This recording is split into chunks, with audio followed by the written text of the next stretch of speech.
Hello, this is Ron from Motos and Gizmos here with another video. This time I'm here to showcase these 3 inexpensive products for your next DIY project. I'm a longtime AliExpress shopper and I shop there to buy most of the stuff I use for the videos in my channel, but I also buy items that I use personally.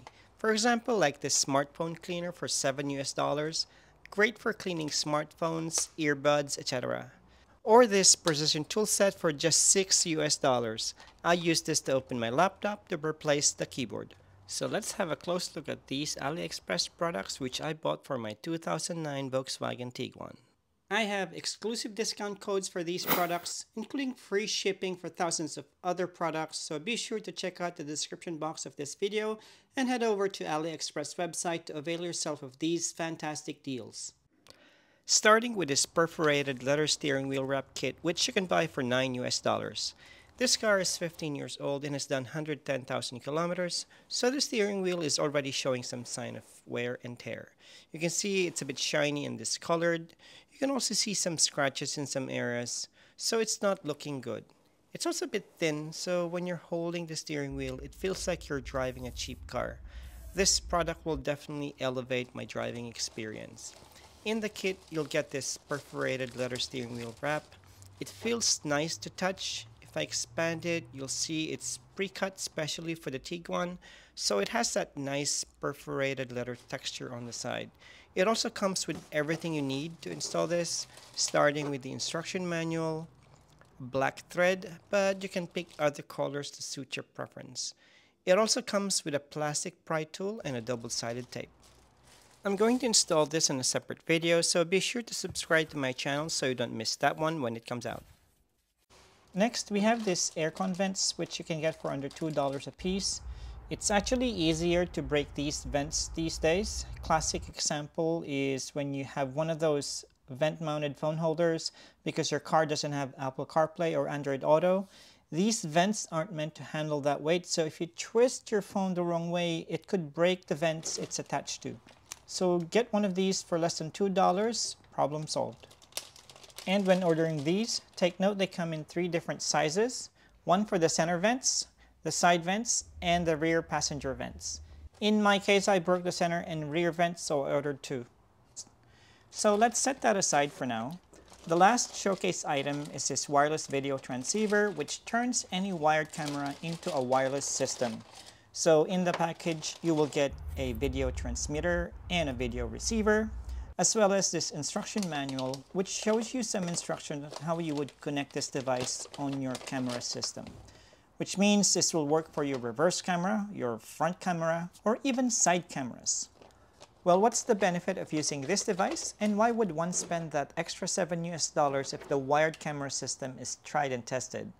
Well, for me, I find that routing the video wire from the outside of the car to the inside of the car is the trickiest part of the reverse camera or even the front camera installation, especially if your car is a hatchback or SUV because they have a different tailgate hinge mechanism compared to sedans.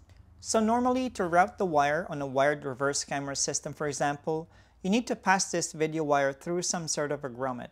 And these grommets are normally really tight because you don't want water to seep through them.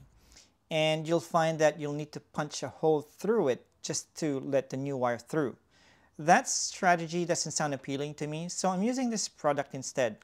Now, since this device transmits video signal wirelessly using this tiny computer inside here, you don't have to wrestle with the grommet. All you need to do is connect one end to the camera, and then connect the other end inside the car, and that's all there is to it. I'm going to install this on a separate video, so to find out how easy it is and how effective it is at transmitting the video signal, make sure to subscribe to my channel so you don't miss that video when it becomes available. As you can see here, this driver's side center vent on top is broken and each flap moves independently now. So first thing we need to do here is to remove this plastic trim around the stereo, and we begin by removing these 2 plastic inserts just on top of the stereo here. And I find that a wide and flexible plastic pry tool is effective because it can press the 2 clips behind it simultaneously. I tried using these hard ones and it felt like it would break something here. So just insert it here all the way and start prying it until it pops out like this. Then do the same for the other one. That came out a lot easier. And you can see here where the 4 clips are located, so you know where to apply the pressure when you're doing it yourself. Set those aside for now. You will then see 2 T20 Torx screws, so go ahead and get your T20 Torx screwdriver and remove both of these screws.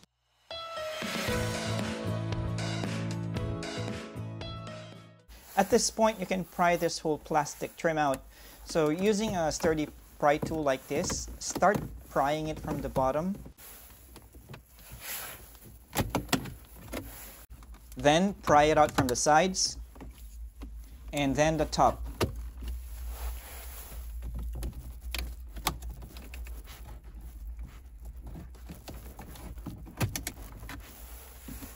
You can now pull the whole trim out, but be careful not to pull it out all the way yet because we still need to disconnect the hazard light switch from behind.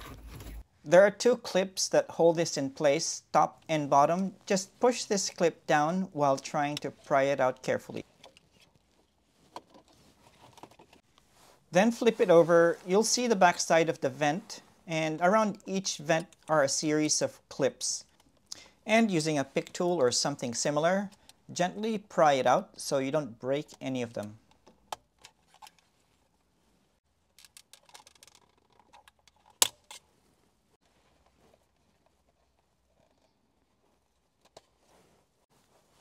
When you release the 4th clip, the vent will just pop out, so be ready to catch it.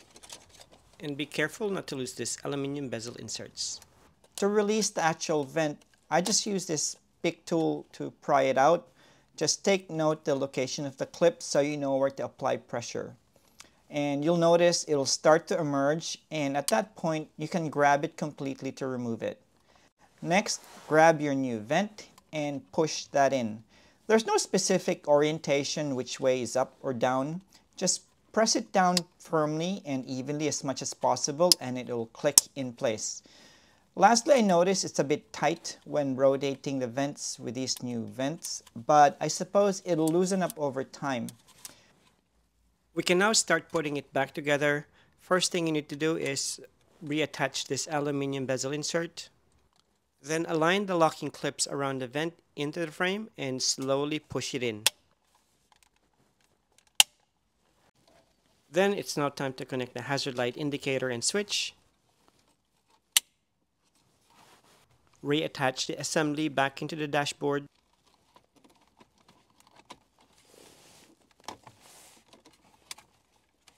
Then push firmly around the trims to engage the clips.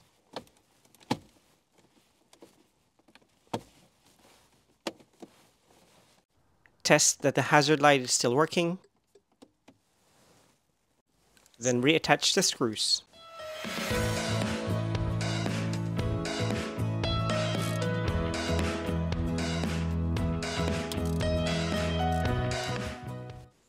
And last but not the least, it's now time to put back these plastic inserts. Take note this only goes in one way, so there is a tab that you need to align on either side, so make sure it's fitted correctly. And that's it. It's good as new. And that's all I have for you in this video. Thanks for watching. If you have any questions or comments, feel free to leave them down below or write me an email at autos.gizmos@gmail.com. And finally, if you find this video helpful, please subscribe to my channel and click that like button. It will improve the YouTube algorithm and help me grow my channel. See you on the next one.